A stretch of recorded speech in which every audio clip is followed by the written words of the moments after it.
Hello guys, welcome to Tech Tricks tutorial. In today's video, I will show you how to set up a green screen on CapCut. So let's get started. First, let's create a new project.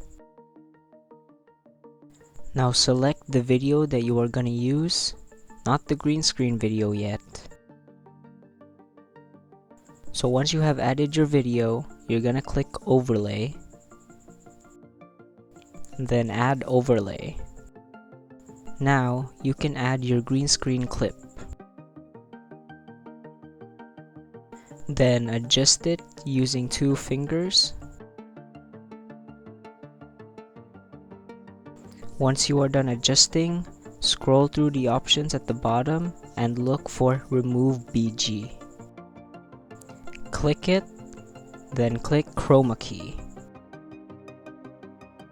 Now drag the color picker or the circle in the middle of the video to the green part so the background or the green screen will be removed, as you can see here.